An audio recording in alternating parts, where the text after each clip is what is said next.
Comme j'ai dit tout à l'heure, le Seigneur laisse le diable s'amuser. Mais à la fin, la fidélité de Dieu est toujours au rendez-vous. Ici, on voit cela dans le livre d'Isaïe. Il dit, malheureux Jérusalem, secoué par la tempête. Isaïe 54. Secoué par la tempête sans personne pour le réconforter. Eh bien moi, dit le Seigneur, je vais te rétablir en pierre décorée, refaire tes fondations en saphir, le haut de tes murailles en rubis et l'entrée en cristal, et tous tes remparts en pierre précieuse. Tes enfants seront tous mes disciples, ils vivront en pleine prospérité. Tu seras vraiment inébranlable à l'abri de toute oppression. Tu n'auras plus rien à craindre. Tu seras délivré de la terreur, elle ne te menacera plus. Si on veut t'attaquer, cela ne viendra pas de moi.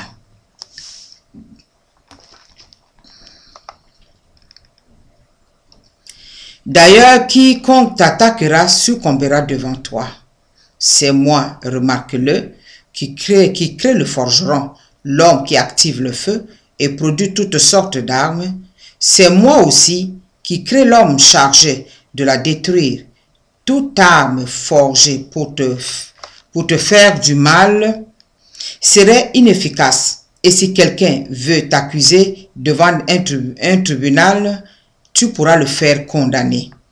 Voilà la part que je réserve à ceux qui sont mes serviteurs. Voilà le droit que je leur garantis, déclare le Seigneur. Oh, alléluia. Quand j'entends souvent cette parole-là, je dis, mon Dieu, merci. Il dit, toute arme qui serait forgée contre toi serait inefficace, même pour tes enfants. Parce que j'étais appelé à me servir, alors je dois te protéger tes enfants parce que je suis fidèle.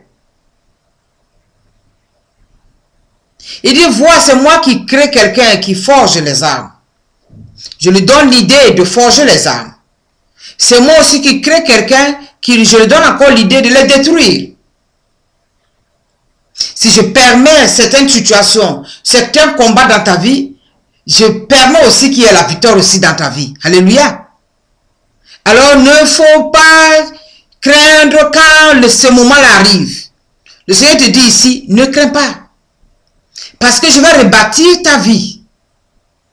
Si l'ennemi cherche à détruire ta vie, ou bien il a détruit ta vie, maintenant que tu as mon service, sache-le, je vais te rebâtir. Et cette parole, à chaque fois que le Seigneur m'a donné dans ma vie, je vois toujours sa main à l'œuvre. Même si on te combat nuit et jour, il ne faut pas perdre cela.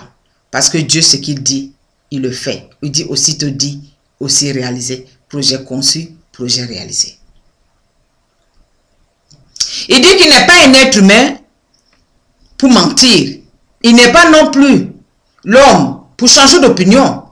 Ce qu'il déclare, il le réalise. Parce qu'il est fidèle. Mais il y a des moments où la prophétie de Dieu dure longtemps. Vraiment longtemps. On a vu avec Anne, on a vu avec Sarah. Mais aujourd'hui, je dis toujours, quelqu'un me disait, donc je dois attendre l'âge de Sarah pour que je puisse faire un enfant. J'ai dit non, ma soeur. Dans le temps ancien, les gens vivaient longtemps. Dieu tient compte de l'évolution du temps. Donc, s'il a fait attendre Abraham avec sa femme pour leur donner un fils, ce n'est pas la même chose qu'il fera aujourd'hui. La preuve, quand j'ai prié pour cette sœur, elle a fait des enfants. Mais ce que Dieu veut, c'est la fidélité, la fidélité, la fidélité à son nom. Parce que lui, il veut qu'on s'attache aussi à lui. Le problème de Dieu, ce n'est pas seulement nous bénir, bénir, bénir. Mais son problème, c'est qu'il nous amène à la lumière. C'est pour cela que son fils Jésus a donné sa vie. Pas pour autre chose. Son fils Jésus n'est pas venu se promener ici seulement. Pour donner sa vie comme ça gratuitement. Il est venu pour nous racheter. Il est venu pour nous amener à la lumière. Alors quand le Seigneur te bénit, cette bénédiction, si c'est accompagné de chagrin, c'est que ça ne vient pas de lui. Mais si c'est une bénédiction qui accompagne de la paix, cette paix doit te guider à lui faire confiance. Et savoir que quand demain, il va encore avoir des vents tempêtes, il faut savoir qu'il est fidèle, il va toujours agir. Mais s'il te fait attendre, dans la souffrance peut-être que tu es, mais il veut te faire montrer quelque chose. Parce que notre Dieu, comme je dis, son but seulement, c'est pas de nous bénir, mais c'est nous amener plus loin avec lui. Ama Mardochée restait à son poste de garde. Il dit, voilà, moi je vais servir Dieu là où je suis. Mais je ne peux pas aller m'agenouiller devant un être humain. Parce que tout simplement, il a eu des galons. Pas fini, Dieu a fait descendre Ama. Et c'est Ama qui a pris la place de Mardochée. Il dit, toute arme qui serait forgée contre toi, sache que cela serait inefficace. Dans les missions, souvent quand je pars à Ouia, l'ennemi m'attend à bras ouverts. Et souvent, quand je rentre, physiquement, s'il ne peut pas m'attaquer, il va chercher d'autres moyens. Il va chercher à attaquer mes enfants. Il va chercher à attaquer ce qui est précieux pour que je sois déstabilisé. Mais quand ce moment-là arrive, quand l'oppression là arrive, le Seigneur me dit, ne crains pas. Je suis là. Je suis fidèle. Toute arme qui serait forgée contre toi serait inefficace. Voilà pourquoi quand je vais servir mon Dieu, on va me dire, ah, telle personne là, si tu vas là-bas, c'est comme ceci, à telle maison là, il y a ceci, à telle situation là, il ne faut pas intercéder pour la personne. Si tu intercèdes pour cette personne, ah, tu vois, hein, moi je ne regarde pas ça. Si le Seigneur m'a mis quelqu'un sur le chemin pour que je puisse intercéder pour lui, quel qu'en soit ce qu'il est, même si c'est le démon même qui est en lui, qui vient vers moi, mais il serait inefficace. Parce qu'il y a l'armure de notre Dieu, il y a le sang de notre Dieu qui est pour moi ma force. Et la fidélité de mon Dieu est pour moi un rocher, un roc où je m'appuie. Je ne vais pas là-bas parce que j'ai ma force en moi, mais je compte sur la force et la fidélité de Dieu. Il a dit, partout tu iras, je serai avec toi, comme il a dit à Josué. Cette fidélité de Dieu me guide sur son chemin depuis que j'ai commencé à l'annoncer. Ça va faire plus de 20 ans. Je vis toujours. Je vis et je vivrai jusqu'à ce que lui me décide de me chercher, de venir me chercher. Donc n'ayez pas peur. Le Seigneur dit, il est le Dieu fidèle. Si aujourd'hui tu traverses des mauvais moments,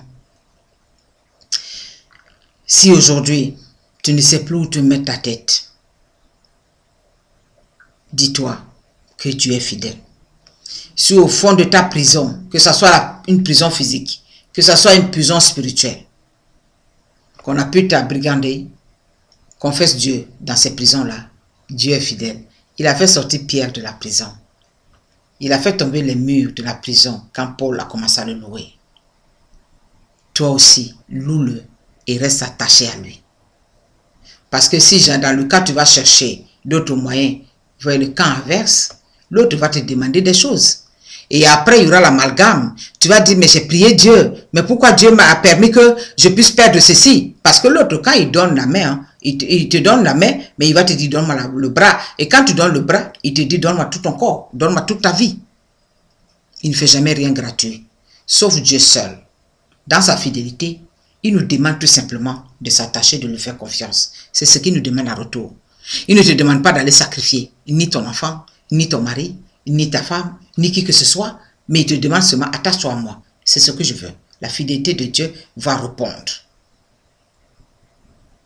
Il va falloir que nous puissions comprendre aujourd'hui, même si aujourd'hui, les gens banalisent un peu cette vie de la foi. Parce que soi-disant, ils ont eu tellement de grands diplômes, ils se disent, oh Dieu, c'est un Dieu d'abstrait, il est ceci, il est même virtuel, il n'est pas vivant. Dieu est vivant. Il est vraiment vivant. Et puisqu'il est vivant, il est aussi fidèle. Mais il faut le chercher au bon moment. Il faut le chercher là où il se trouve. Pas dans les endroits où il n'est pas. Et les gens vont te dire, ah, c'est le même Dieu que nous prions. Hein. De toutes les façons, c'est le même Dieu. Hein. Non, il ne faut pas te laisser distraire. Passant ce temps-là, la fidélité de Dieu ne va pas te répondre. Dieu ne peut pas aller où il y a la saleté.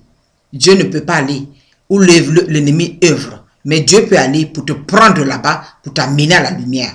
Ça, il peut le faire. Parce qu'il est fidèle. Alors, il ne faudrait pas qu'on mélange tout.